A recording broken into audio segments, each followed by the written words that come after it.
This is episode number 391 of WPwatercooler, dealing with set it and forget it WordPress websites. Hey! And we had to deal with it right there.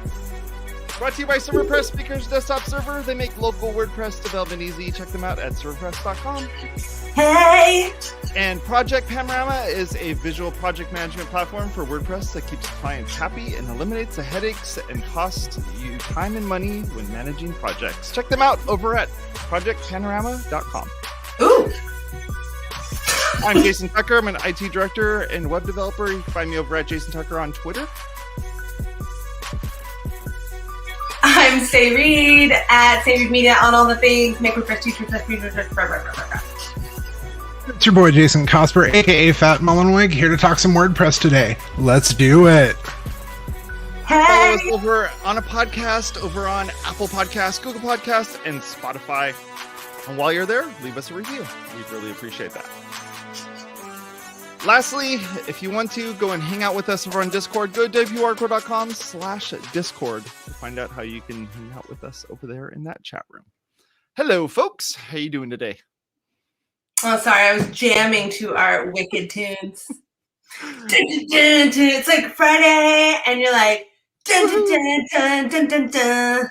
I don't know. I'm one of those people that listens to the radio, or not the radio, but listens to music while I'm in the shower. So I always have this like morning, I'm like ready to go. I'm like, all right, yes, I got my music going. I'm good to go. So yeah, I need to have that anthem type thing for this show in order to be able to like be really awake and ready to go. So, all right, let's talk. Wait, I'm sorry. Before we get on the topic, I just want to say, can I have a playlist? That is something I need a Jason anthem playlist.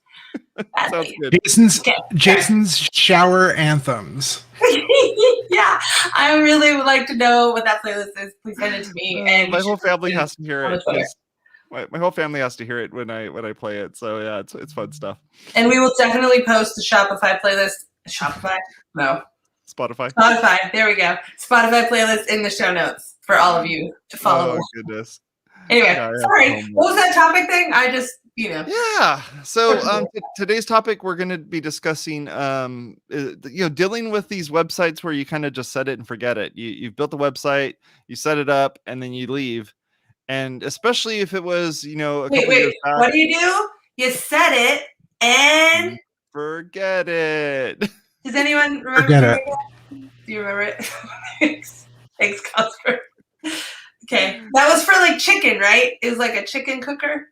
Something Yeah, like that. the Ronco Rotisserie Grill. Yes, that's a deep cut. Okay. It's a deep cut. Also in the show notes. So what got me thinking about this? What got me thinking about this is that I had a friend of mine hit me up, and he was telling me about a website that he built for his kids. I guess like a dojo or some kind of karate thing. And they built the website up and got it all set up and everything, and then they never touched it ever again. So this website is still bringing in people. They're still finding it. They're still able to get to it, but with an added bonus. And the added bonus is that the Viagra spammers have showed up and have set up camp, and now that site is ranking very high for Viagra. So dojo now with Viagra spammers. Right, exactly. Yeah. So I have a question first. Did you find out what version of WordPress that site was on? So it was like, I want to say it was like 8 years ago that this site was built, because his kid is no longer a kid. His kid's like coding in like college. He's like, Dad, I could just make that website better now. But okay, so he did the first mistake building a website for your kid's studio. First mistake. Well, I mean, like, I don't know. I think there's something good about that. I mean, you're helping out the studio and all this stuff. But if you don't show them how to manage it, or if you don't set up a maintenance agreement with them to keep the site going, then I can see this happening. I have another quick little story. So when I was starting my little agency that I was running for a couple of years, I ended up going to a local dog groomer, and the dog groomer had a cute logo, and everything was cute about this whole design and stuff that he had. And he's like, yeah. I asked him, I was like, oh, do you have a website? And he goes, nah, I don't know how to do any of that sort of stuff. The guy literally had his cell phone is the phone number for like the business. Like he didn't even have a phone. Like he had just like the bare minimum. And I was like, you know what? I'll build you a website. So I like bought the domain name for him. I built him the website, and then I handed him over all the stuff. I'm like, here's the domain name. Here's the website. His email address was like at AOL.com. Like it was just like all of that sort of stuff. And you know, a couple weeks later he hits me up and he's like, hey, could you update the prices on the website? And I was like, sure. So I updated the prices, and I was getting free dog grooming because of this, which was really, really cool. So for 2 years we are getting free dog grooming. His website was keeping up to date. And then I don't know, something happened and we ended up like no longer using his services. Well, his website just kind of sat there and rotted slowly but surely, and it didn't have auto updates. And I think if it did have auto updates, is the right term for it. it would have been really bad if it had auto updates, because it just would have just auto updated itself into oblivion, you know? Or maybe it would be running really well. Maybe. You never know. I mean, that's the argument for auto updates, right? Because there's all of these websites out there. There's hundreds of thousands. I mean, it'd be really interesting to do the calculations. I think that's probably most of those websites that are the bulk that of those lower end websites that is always brought up when we talk about not leaving behind a bunch of WordPress. Like my guess is, again, based on no data here, but this is my guess, that the bulk of those websites that are being used to justify backwards compatibility are just forgotten websites, just sitting there, spun up, a couple demos, someone built a site for someone that they never used, or a site like this karate place. So that's interesting from that perspective. Like the idea that, if someone was using the website, are they actively using like these older versions of WordPress, or is that they're just like really literally no one's home? It's like abandoned houses. If this was housing in a city, people would consider that blight. Like just all of these like shells of a website and domains scattered throughout the landscape of the internet. And if you're not careful, you will end up getting Viagra squatters, right? Viagra squatters is a whole image. The thing is that these websites, like if you were just built, if this was back in the day, this is like, early 2000s, I went and wrote my HTML, and maybe I used like server-side includes maybe for something like this. Like maybe I did some little trickery or whatever to kind of make the templating a little bit easier. It's essentially a static website. Like I just built a static website. I never have to update it ever again. It's just going to work. The worst thing that could happen is new browsers come out, and the HTML markup that I did is now, it's now degraded and is now not working correctly. I'm using tables maybe at that point, like any of those sorts of things. Or now it's like you have PHP, you have the entire LAMP stack or its variation. Like you have, the operating system in which it's running on. You have the server in which it's running on. You have the programming language in which it's being programmed in. And you have all these pieces and the database. It's literally, the way you say this, it just reminds me of a drawer full of produce that's like someone threw a bunch of produce in and like closed it and then like didn't open it for like a month. And then it's like all the different plugins. The plugins are like the zucchini, and like, the lettuce is like the PHP hosting, and it's all like very rotting in various stages of decay. And then every once in a while that web host sends you an email saying, hey, by the way, have you thought about updating to the latest version of PHP? And you're like, what's a PHP? Sure. And then you hit the button and then it updates, and then, maybe things worked. I don't know. When we were talking about this in our chat, Steve, who's not here today, just so you know, in case you're wondering why there's a huge gap in our hearts, was saying that he didn't believe that websites were ever truly set it and forget it, because, we're kind of mourning the loss of the fact that, I was complaining about the fact that I have to update everything all the time, every 5 seconds. And it's just, it gets annoying, all the things you have to stay on top of. And I was lamenting the days gone by where you could go a whole month without having to update like 30 plugins. And Steve's argument was that it never really existed, that you always had to maintain websites, which I agree with. But nowadays, like the plugins, the updates are coming, you know, not even just like core and security plugins of just WordPress itself, but like, you know, all of this stuff is coming at you. And even if you do set up auto updates on core, on, you know, for major updates on all your plugins that you have the right license information in there for anyway, can you really just set it and forget it still, even if you have all those auto updates and it's just running like a little machine? I mean, I think websites are hands-on experience, and the disconnect between that reality and what people want it to be. I think Right. that's an interesting place, that disconnect.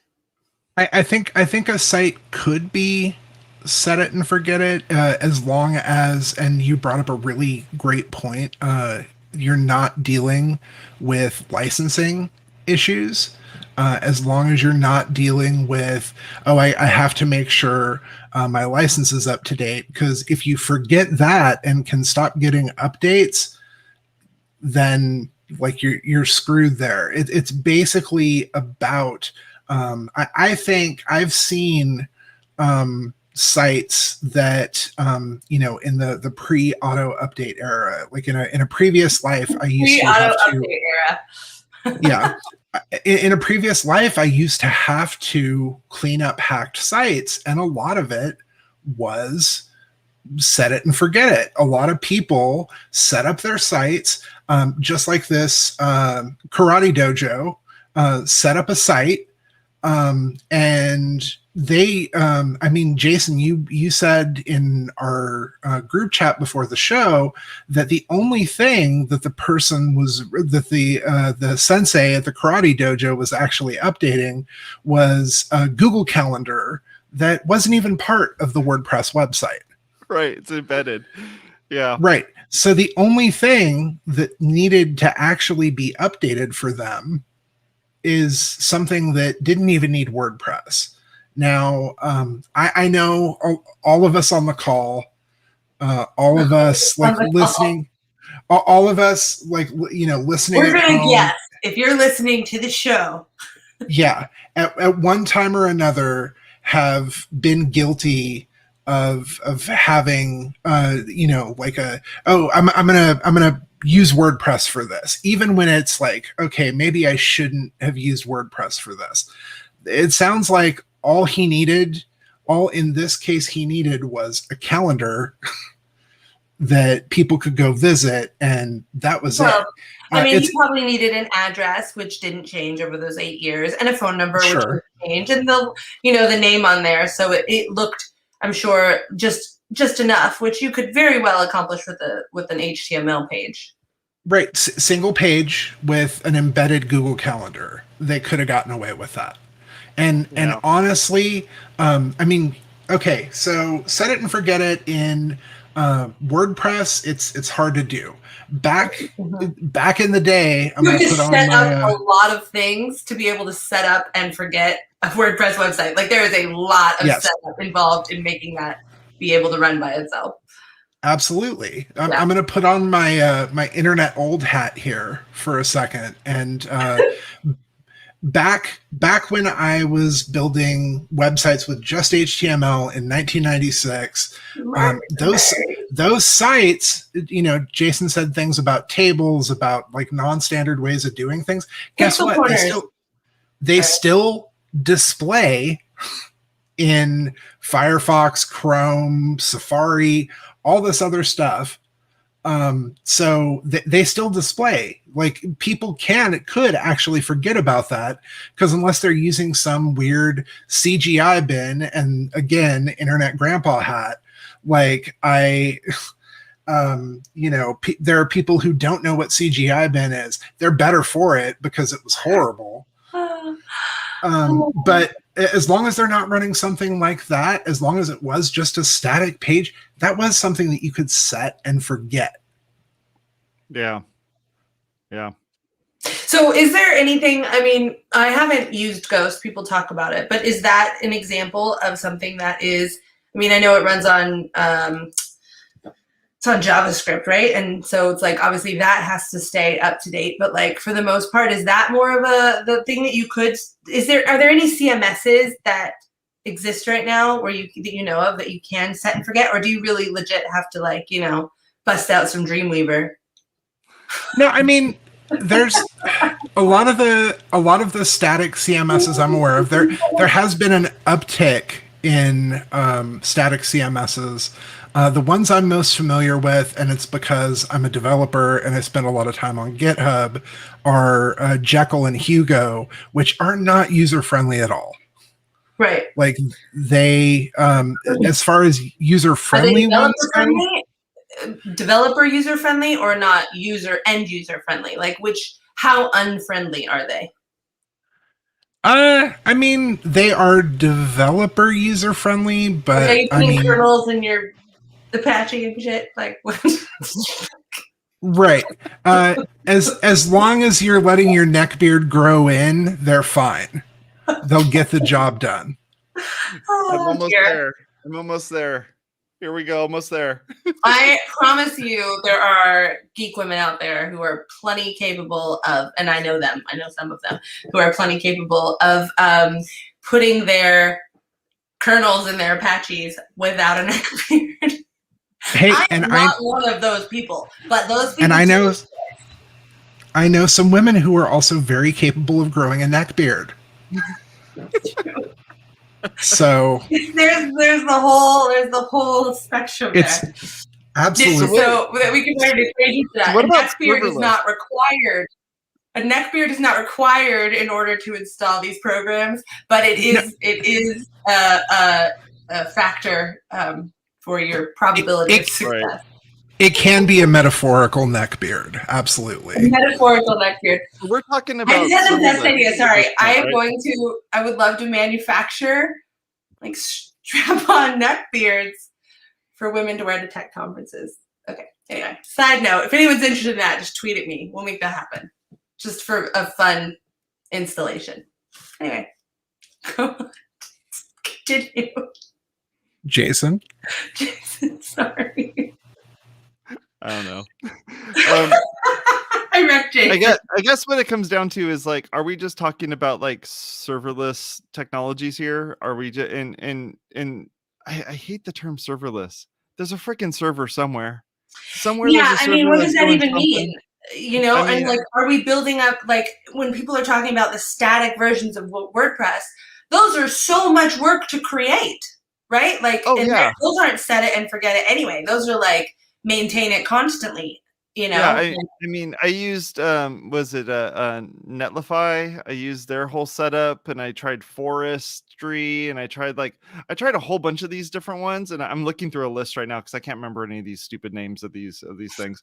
But like, I'm looking through them, and I'm just like, I've tried a bunch of these, and every single one of them, it was like I gotta write some content in GitHub or a thing that is going to shove it in GitHub at some point.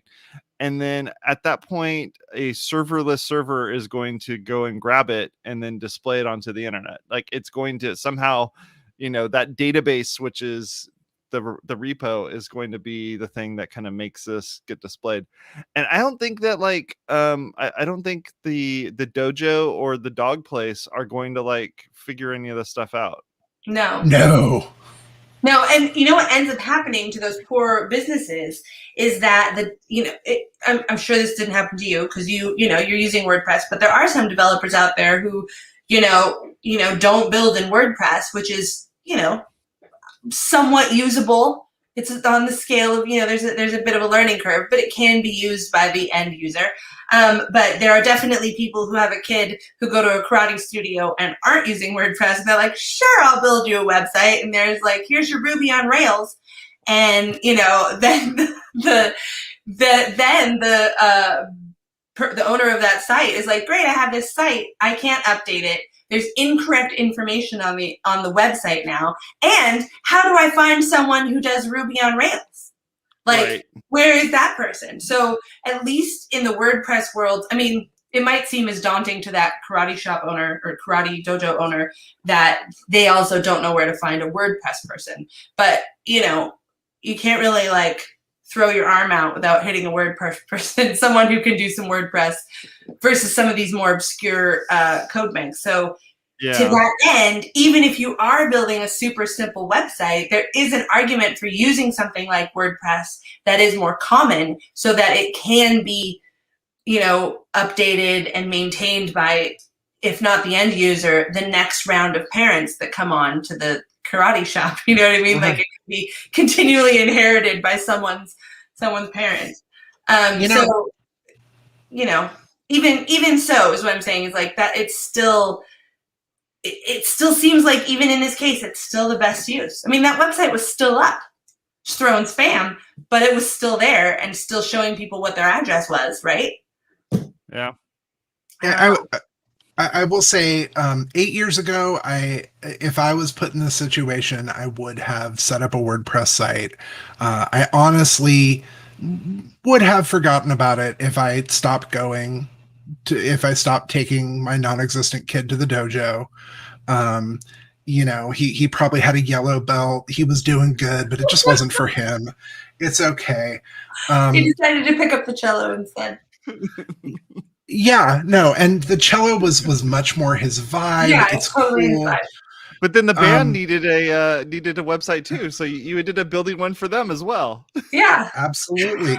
But see, it was a few years later, and by that time, Squarespace had come around. And I know this is a WordPress podcast, but if I'm going to make a site that's set and forget, I would throw it on something like a Squarespace. If I really needed it to be WordPress, I would put the site on WordPress.com, where handling all of the updates, all of that crap can be on someone else's shoulders. So when I move on, it's no longer my problem. Right. I think that's actually really the difference between even WordPress.com and a managed host. Because even a managed host like DreamPress or WP Engine, you still have to do stuff. They're still emailing you with questions about, XLM RPC overloads and, whatever else that you have to still have a developer for. And on WordPress.com and on Squarespace, they're not asking you to do that. So I think that really is the answer to that, is the set it and forget it sites really are not even the managed hosts. They really are just on WordPress.com or Squarespace, because they're also doing that same thing. But it's a WordPress podcast. And like my solution for my friend was that, hey, there's this thing called WordPress.com. They can take the website, they can take the backup of it, they can go and import it in there. They have their whole little tool to kind of do all that stuff. And when they're done, ta-da, you have your website. It's on WordPress.com. It still exists in WordPress, so you're not having to retrain the person, whether or not they actually logged into it and played around with it or any. But at least it's not going to end up with a bunch of Viagra stuff all over it, because it's now protected by WordPress. Right. Like Kismet on steroids. Right, exactly. If you go to WordPress.com now and enter code Viagra Dojo, 20% off. This is the only podcast sponsored by WordPress.com. You didn't think it was, but here you go. Here you go. It would be really great if we had a Squarespace at the end of this. It really would. Just to be on trend, because we want to be cool like all the other podcasts. Look, I'll tell you right now, it's not as if this hasn't come up, but I have been approached by both Squarespace as well as Wix for sponsorship on this show, which is just hilarious. At some point in time, it's just comedy, right? Like, yeah, too much. You were going to say you don't have to train, or you did say that you don't have to train the person who wasn't using the website anyway to use the new WordPress.com website. But WordPress.com is actually fairly differently set up than even, look at your heads. Yes. I was like vigorous nodding, insert vigorous nodding here. WordPress.com's backend setup is totally different than WordPress.org, I guess. Just regular old WordPress. And it's not necessarily super intuitive. I mean, the block editor is there. So now once you're in the block editor, the actual creating of the content is the same, but the dashboard essentially is not the same. So it is definitely more, I actually think it's very confusing, personally, the WordPress.com dashboard. I think there's a lot going on, but you know, it's all just, it's the same as Squarespace. So we're not, you know, and no one has to do any importing. So Right. Karate Dojo should definitely move to WordPress.com. You know, it's interesting, right? Because like you said 8 years ago, you would have made this recommendation you would have put it on WordPress, and now you wouldn't make the same recommendation as WordPress.com. And I think that really speaks to, as does the set it, don't set it and forget it thing, is that tech is just always on the move, and you constantly have to update your expectations and your knowledge and your just the, you know, just all of your inputs along with your plugins and your core. You know what I mean? Like, I just feel like we're just constantly updating new stuff. Like, that's like the whole tech industry is like so moving forward like that. And I think that that is something that doesn't always gel the same with other industries who think of websites more as buying a car, right? You buy a car and you got your car, maybe you got to keep your car up, but you're not like redoing your engine, you know, every 5 years or anything. So I think it's interesting. And then all the tech people always want to move to the next best thing, and all the small business owners are like, hold on, don't change anything. But it keeps changing no matter But what. it keeps changing. Yeah. It's actually, I'm sure there's a really deep metaphor in there somewhere if you want to extrapolate about change and human nature and technology. Well, You just like, put that into a little blender and spin it up and then tweet it out there. Hit me up if you do that. I want to see well, what you can even that change piece, you know, if you look at the way in which businesses want to run without any of that change that's going on. And Right. you had companies from like, for instance, you had like somebody like Red Hat, where it's like that, you know, they build a Linux distro that is set a certain way, and the company who's going to be using it wants to and is expecting to have that thing continue to run the same way for X number of years. So they build these, like, they call them LTS versions of these, and so they're long-term solutions for it, allowing it to stay that way for a long-term period of time. WordPress doesn't have that. WordPress Right. doesn't have No. that. Even Squarespace doesn't have that. Because I remember even having a friend of mine who had a softball team where their whole softball team ran off of Squarespace. And at some point, the Squarespace version of their like template or whatever was going away, and they had to pick a different template. And Right. she's like, how do I do this, Jason? I'm like, I don't know. Like, we're in there like digging around, looking at it, like, how do you even do that? And I'm trying to figure out how to use Squarespace for the first time. And I'm finding out that Squarespace itself actually ends of life some of their versions of their you know, their themes and stuff, because they're templates. Because it's like, I'm sorry, you know, we came out with a new solution, we're moving you to a whole nother version of Squarespace. So even to think that, you know, that just because WordPress gets all these updates and, oh, Squarespace is so much easier, I don't necessarily think it is. And I think That's to true. go back to what Steve was saying, just his blanket statement was, I think that any of these websites are going to need an update no matter what. You're No never matter going to be what. able to just leave it. Yeah, I think There is no setting it and forgetting it. It's not a thing. I mean, unless you want it to get overrun with, you know, Viagra spam and whatever else, which, you know, is still doing the thing. Shout out, and they just changed it before the episode ends. Shout out to the original Set It and Forget It website, which was the original Space Jam website.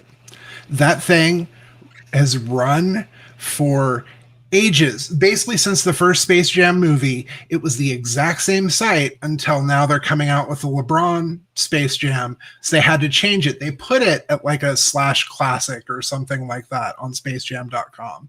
But that old site, that was something that they set up, they didn't update after they shipped it, and it ran for like 20 years. with That would be a really no interesting problems. article. I would really like to read about that, actually, because I'm a nerd. Just in case you're wondering. So if you want to set it and forget it, go back to HTML. Forget WordPress. Let's start. Let's go back. Cooler. Yeah. We're ending the show. We're going back classic. Exactly. Going back to classic. Going Well, back to hey, classic. thanks for talking with me about this. I know it was my dumb topic, and it was a fun one, and I think it was interesting to explore. I just wanted to say, set it and forget it. I don't know if I was supposed to say the and or not. So I got messed up. Sorry. Anyway. Here's our outro. See ya. We are an audio podcast. If you want to listen to us as an audio podcast, go over to Apple Podcasts, Google Podcasts, Stitcher, Spotify. And if you just want to watch us, like most of you are, you can go and watch us on YouTube as well. Talk to y'all later. You have a good one. Bye-bye.